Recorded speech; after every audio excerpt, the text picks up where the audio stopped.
حلقة جديدة من هنا سوريا، أهلا بكم. هل تعلمون ماذا يحدث عندما تجتمع كل الضباع في مكان واحد بعد انتهائهم من الفريسة؟ يهجمون على بعضهم بعضا بلا رحمة، وهذا ما يحدث في حلب. انذار أخير من الميليشيات الإيرانية وشبيحة النظام للقوات الكردية للخروج من حلب قبل نهاية الشهر الحالي. القوات الكردية التي استغلت قتال الثوار للنظام وسيطرت على أحياء من حلب الشرقية وجها لوجه مع الميليشيات الطائفية. فلماذا رفضت وحدات الحماية مشاركة النظام والميليشيات الإيرانية بمخفر مشترك في مناطق سيطرتها؟ وهل ستتدخل روسيا قبل هجوم حلفائها على بعضهم وتوقف الاشتباك وتثبت الجبهات؟ هذا الموضوع سيكون محور نقاشنا الأول في حلقة اليوم من هنا سوريا. وفي المحور الثاني، جيش الإسلام وفيلق الرحمن معا يستعيدان مناطق احتلتها الميليشيات الإيرانية سابقا والغوطة على الطريق الصحيح. أهلا بكم.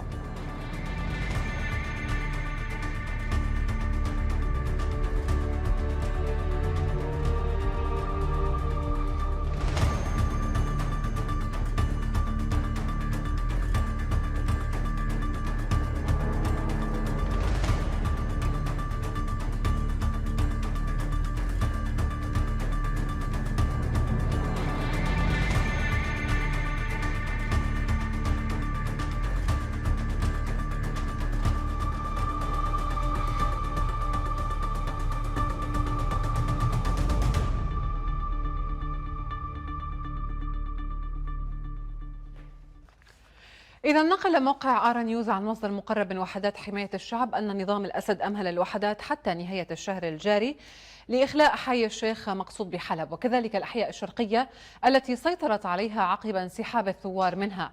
وأكد المصدر أن وحدات الحماية تعمل على تحصين مواقعها داخل الأحياء الشرقية تحسبا لهجوم قد يشنه النظام والميليشيات الموالية له. نتابع التقرير ونعود للنقاش.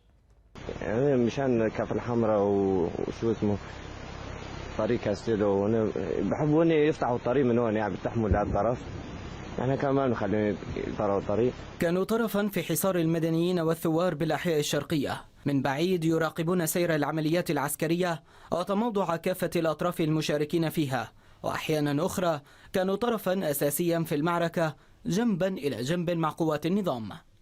هي السياسة المتبعة من قبل عناصر وحدات الحماية الكردية، والتي أمنت بقائهم في حي الشيخ مقصود معقلهم الرئيس داخل مدينة حلب، ولم تتوقف عند حدوده فقط لتشمل لاحقا أجزاء من أحياء الهلك وبستان الباشا. هذه المعطيات يبدو أنها لن تدوم طويلا، مع أنباء أكدتها مصادر كردية ونقلها موقع آرا نيوز تحدثت عن إمهال النظام للوحدات حتى نهاية الشهر الجاري للانسحاب من كافة الأحياء التي سيطرت عليها في مدينة حلب عقب انسحاب الثوار بما فيها حي الشيخ مقصود. هذه التوترات سبقها محاولة النظام لوضع قدم له داخل الأحياء بطريقة سلمية عبر فتح مخفر مشترك مع عناصر الأسايش، ما أثار غضب واستياء قيادة وحدات حماية الشعب ردوا عليها بتحصين مواقعهم تحسبا لأي هجوم قد تشنه الميليشيات الشيعية وقوات النظام، في سيناريو مشابه لما حدث مؤخرا في مدينة الحسكة التي يتشارك النظام ووحدات الحماية التابعة للإدارة الذاتية سلطة إدارتها. ولكن ثمة من يقول: هل من مصلحة النظام اليوم فتح جبهة جديدة عليه تعتبر هادئة مع فصيل تجمعه معه خطوط تماس طويلة ابتداء من ريف حلب الشمالي وحتى أقصى الشمال الشرقي في الحسكة والقامشلي؟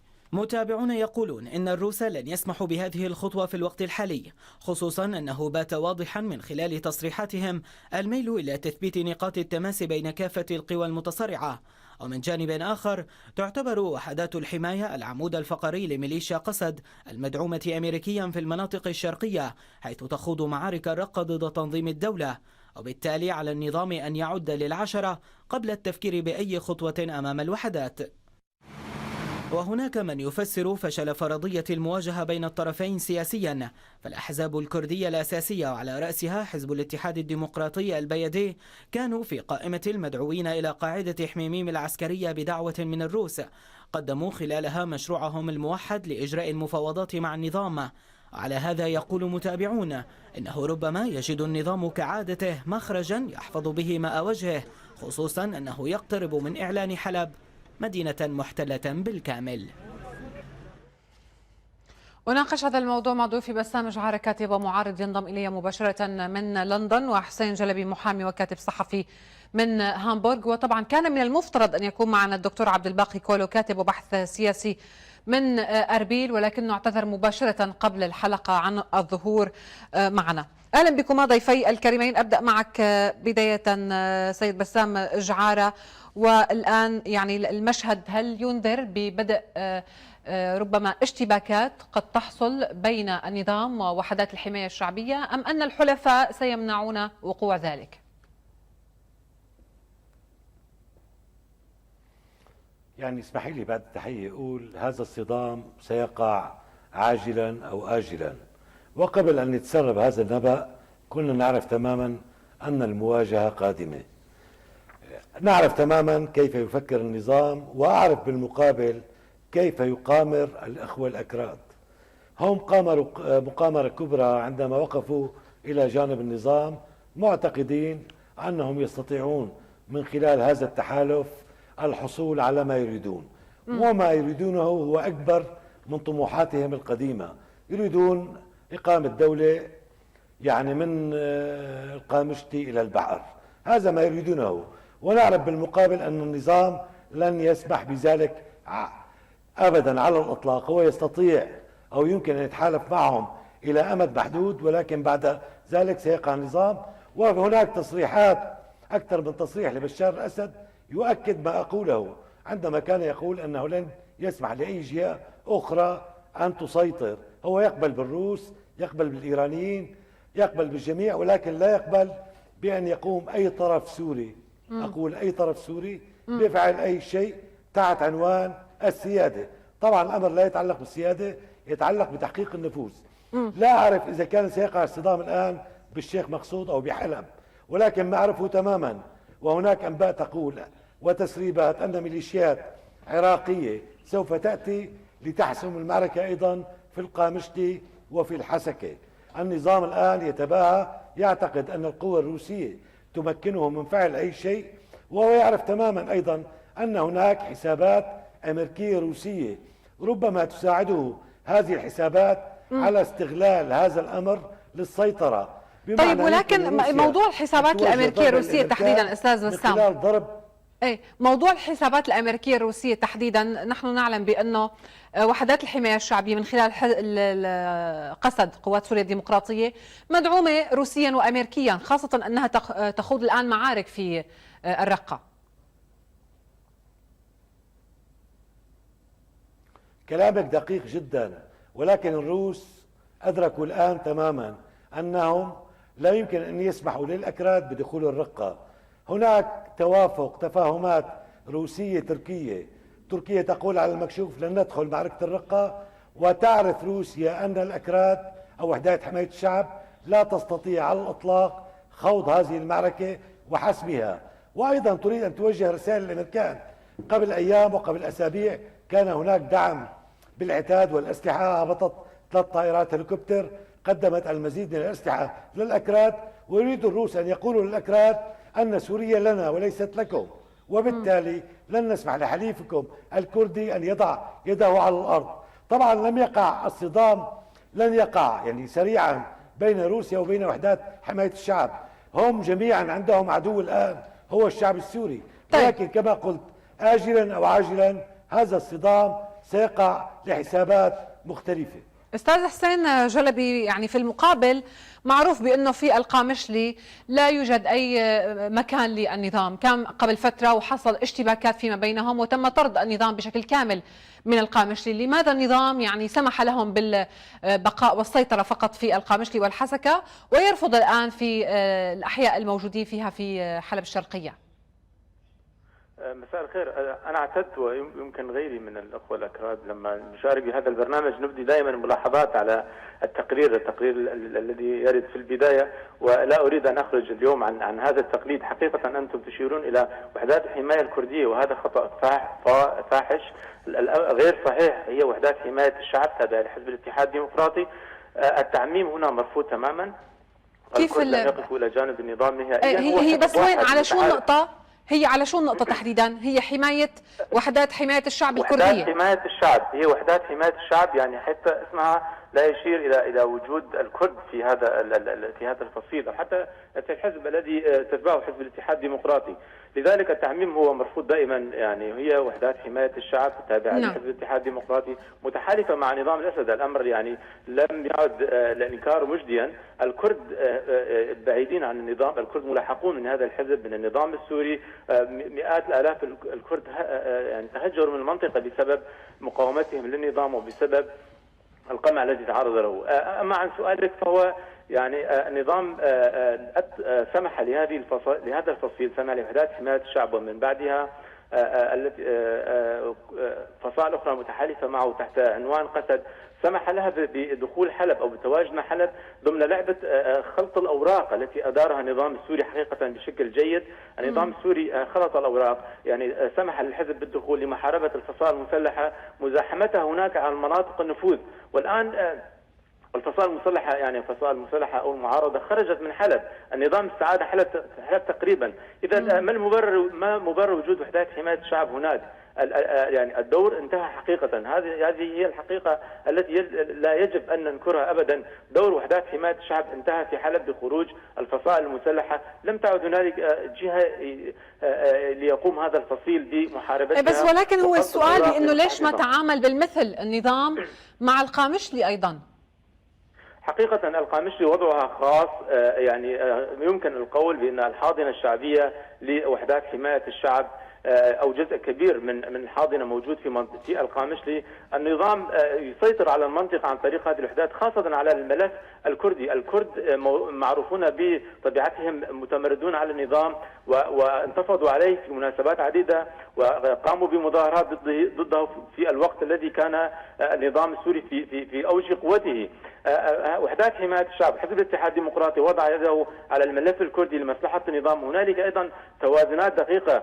لولا وجود هذا الحزب النظام كان سيخسر كثيرا في تلك المنطقة للمحافظة عليها، المحافظة على مطار القامشلي والمناطق الاستراتيجية الأخرى، المناطق النفط، القمح. النظام حافظ عليها دون خسائر، دون أن يخسر جنديا واحدا. بالعكس هو استفاد من حماية وحدات الشعب لتلك المنطقة. هذه الوحدات قامت بتجنيد الكثير من الكرد لمصلحة النظام.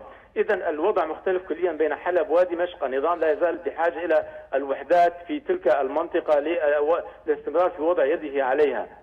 طيب الآن طريقة التعامل مع هذا الموضوع، أستاذ بسام جعارة، حضرتك ذكرت نقطة عن موضوع التقارب الروسي التركي الآن وكيف سيتم التعامل مع وحدات حماية الشعب فيما يتعلق بالرقة. طيب الآن هل أيضا ستبيع روسيا وحدات حماية الشعب في حلب من أجل النظام، خاصة بعد هذا التقارب الروسي التركي؟ يعني خليني أقول أولا أنا موافق على كل الكلام اللي قاله ضيفك الكريم، ولكن أعتقد في المرحلة اللاحقة، دعيني فقط أتحدث عن منطقة الجزيرة. في المرحلة اللاحقة لن يسمح النظام لوحدات حماية الشعب أن تبقى في القامشلي أو في الحسكة.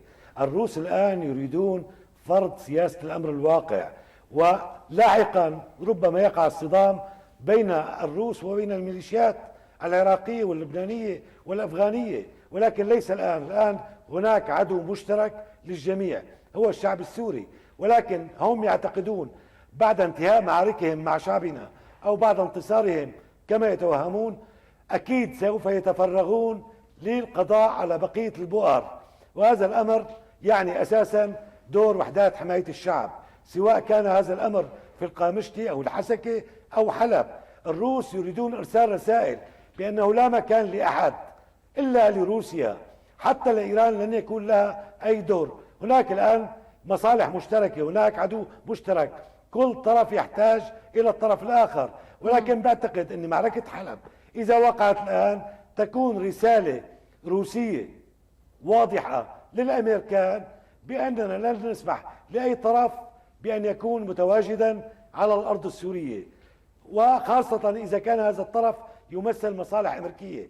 صحيح أن هناك دعم عسكري روسي وسياسي ومالي لوحدات حماية الشعب طوال الفترة الماضية، ولكن هؤلاء يأتمرون من خلال يعني ما يتلقونه من دعم من أمريكا. بمعنى آخر هناك دعم أمريكي، هناك دعم أوروبي واضح ومشاركة حتى على الأرض، هناك خبراء أمريكان، هناك أسلحة، وروسيا ممتعضة من هذا الأمر، لم تكن ممتعضة في السابق، لأن هذا الدور كان يخدم الدور الروسي في سوريا، ولكن الآن ستختلف الأمور، ربما ليس عاجلا ولكن على المدى البعيد بأكد لك تماما سوف يقع صدام في الحسكة وفي القامشلي وفي بقية المناطق.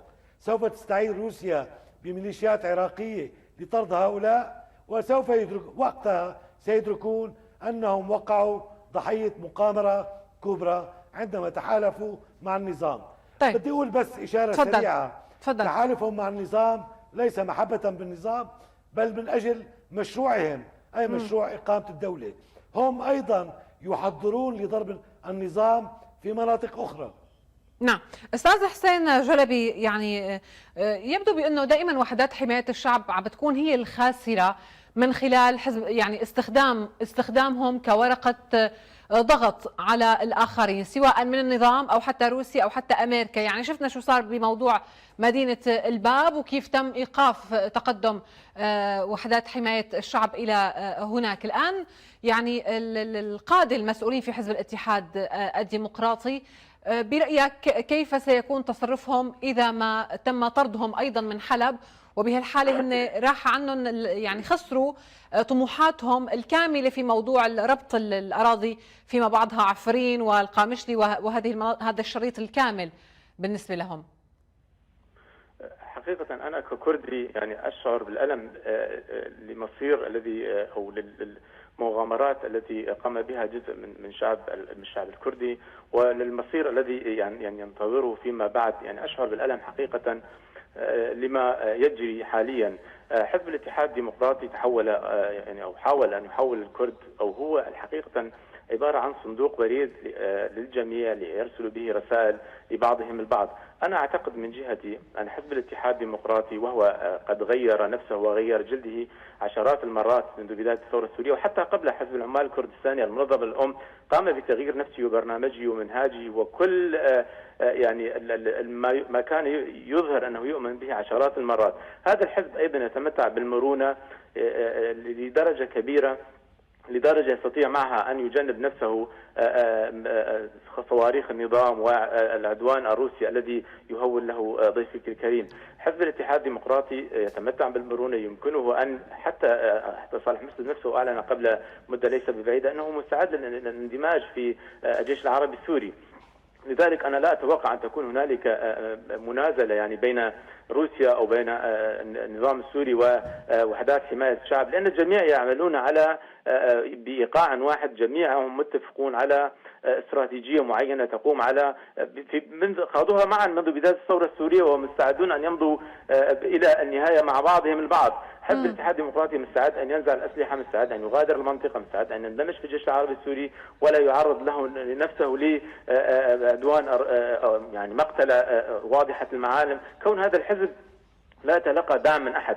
حقيقة المؤلم الأكثر فيما يجري أن النظام السوري الذي خدمه حزب الاتحاد الديمقراطي طويلا، والذي ضحى بمئات إن لم يكن آلاف الشبان الكرد في سبيل تنفيذ أجنداته، هذا النظام اعتبر حزب الاتحاد الديمقراطي ووحدات حماية الشعب التابع له، اعتبرهما في منزلة أقل من منزلة الميليشيا الشيعية، عندما اعتبر الشيعة اعتبر الحشد الشيعي. طيب، ولكن هي طموحات حزب الاتحاد الديمقراطي، إذا سمحت لي، اعتبر هذه الميليشيا من أصحاب الدار، واعتبر حزب الاتحاد الديمقراطي هو الغريب وهو الذي يجب أن يخرج.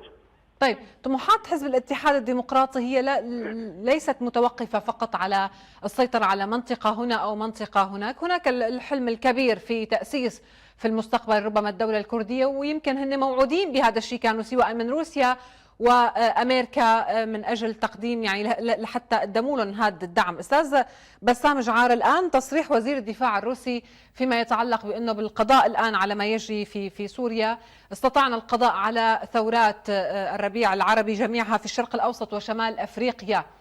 أيضا هذا الموضوع يشمل الأكراد، ويعني تحديدا حزب الاتحاد الديمقراطي وحلمهم الكبير.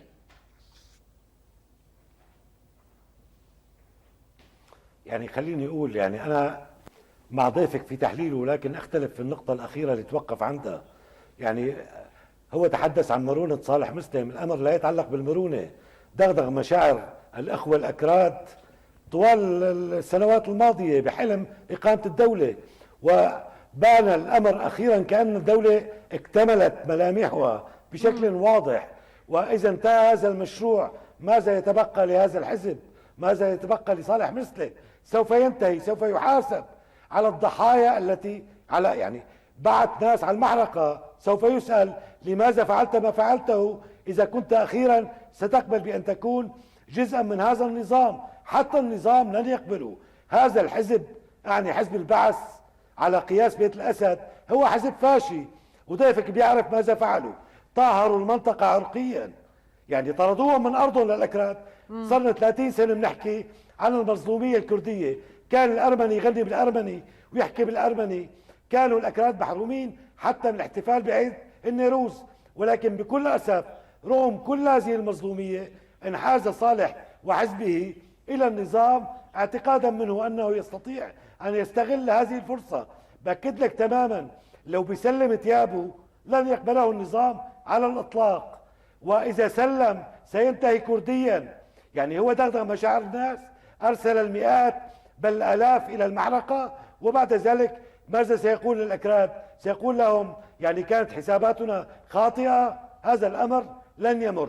أما بالنسبة لوزير الدفاع الروسي، يعني هم اليوم كشفوا أنفسهم صراحة، كانوا يتحدثون عن الإرهاب، اليوم يقول علنا قضينا على ثورات. هذا الكلام يفضح حقيقة الدور الروسي لمن عميت أبصارهم. هو يعني يطرح نفسه اليوم حامي أو قائد الثورات المضادة في المنطقة في العالم العربي، وهذا الأمر نعرفه منذ وقت طويل. هذه هي روسيا الفاشية.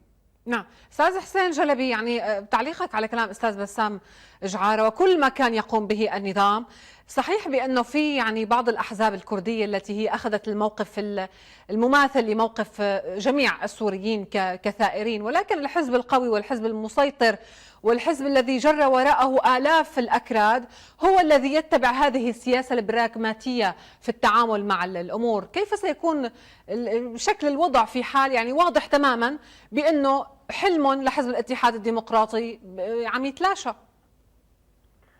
إذا سمحت لي أن أتحدث عن نقطة يعني حقيقة مهمة جدا، هي تتعلق بحلم أو مشروع حزب الاتحاد الديمقراطي. الجميع يتحدث عن وجود حلم أو مشروع لهذا الحزب، إقامة دولة من البحر إلى النهر وما إلى ذلك. هذا الحزب ليس له مشروع. مشروع هذا الحزب هو خدمة النظام السوري، نقطة، انتهى. أين هي القومية الكردية في مشروع هذا الحزب؟ يعني حتى أدبياته، حتى اسمه، حتى أي شيء، هو لا يتحدث عن شيء قومي، لا يتحدث عن شيء كردي. هو يقول بالأمة الديمقراطية والأخوة شعوب وما إلى ذلك من كلام لا يأخذ، يعني هو عبارة عن زوبعة في فنجان نظام. هذا المشروع عبارة عن زوبعة في فنجان نظام. أطرح الحزب هذا المشروع فقط لأن النظام السوري طلب منه ذلك، طلب منه النظام السوري في مرحلة من المراحل أن يعني يرهب تركيا، يخيف تركيا، والآن النظام السوري يستخدمه كصندوق بريد لإرسال التحايا إلى تركيا. النظام السوري قبل أرسل له في الحسكة أيضا أرسل رسالة إلى تركيا، وخرج يعني ناطق باسم الجيش العربي السوري يقول حزب العمال الكردستاني فعل كذا وكذا ونحن سنقوم بقصفه. الآن هنالك تقارب بين تركيا وبين النظام حقيقة برعاية روسية، والنظام يحاول أن ينأى بنفسه عن هذا الحزب ويقوم بإرسال رسالة جديدة إلى تركيا، يعني لعل هذا الحزب يكون وسيلة للتقارب بينهما مرة أخرى. ما سيحدث بعيد كليا عن ما يتصوره البعض أو ما يصوره البعض. الأمر ببساطة أن الحزب غير مستعد لمواجهة عسكرية طويلة. المعارك التي خاضها جميعا كانت بتغطية من التحالف، حتى معركة كوباني، حتى معارك ريف حلب الغربي، جميع المعارك التي خاضها هذا الحزب كانت بتغطية من من طائرات التحالف أو طائرات روسية. غير ذلك هذا الحزب ليس له تلك الإمكانيات الكبيرة في خوض معارك وفي الانتصار عليه، خاصة في أراضي بعيدة يعني لا يعرفها جيدا. لذلك أنا أستبعد كليا أن تكون هنالك أي نوع من المواجهات العسكرية. قد تكون هنالك مواجهات إعلامية حتى يبرهن الحزب لنفسه انسحابه من تلك المناطق، حتى يجلب تعاطف بعض الناس لنفس. طيب هلا التعامل مع حزب الاتحاد الديمقراطي، طبعا نحن الضيف اللي اعتذر هو كان من المفروض انه يكون يعني يتحدث نوعا ما الى جانب حزب الاتحاد الديمقراطي مشان ما نكون عم نحاور نفسنا. رح يعني اخذ مكانه بسؤال حزب الاتحاد الديمقراطي، يعني لماذا كل هذه النقمه عليه حتى من الاكراد؟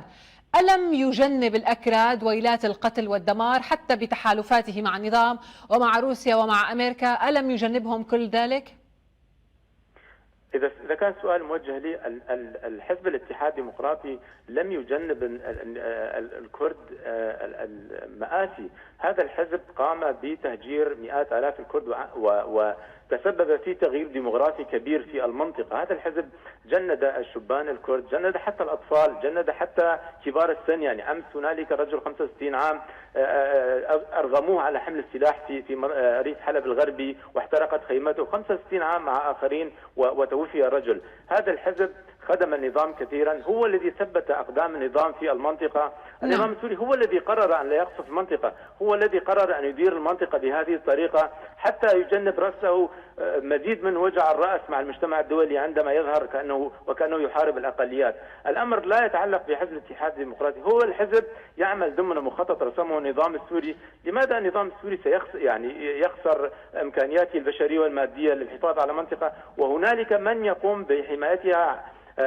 بدلا عنه بأقل خسائر أو حتى بدون خسائر؟ هذا هو حقيقة الأمر. الكرد خسروا كثيرا، لا أريد أن أقلل من شأن ما جرى. يعني لو لاحظت المنطقة الكردية، لو لاحظت ما يجري، هنالك عشرات السجون، معتقلون سياسيون، من يفتح فمه بكلمة يجري وضعه في السجن، يجري هنالك عمليات اغتيال، هنالك مجازر ارتكبت. وصلت الفكرة. أشكرك أستاذ حسين جلبي، محامي وكاتب صحفي، كنت معي من هامبورغ. كما أشكر بسام جعار، كاتب ومعارض، كان معي من لندن. هنا سوريا مستمر وفيه بعد الفاصل. جيش الإسلام وفيلق الرحمن معا يستعيدان مناطق احتلتها الميليشيات الإيرانية سابقا، والغوطة على الطريق الصحيح.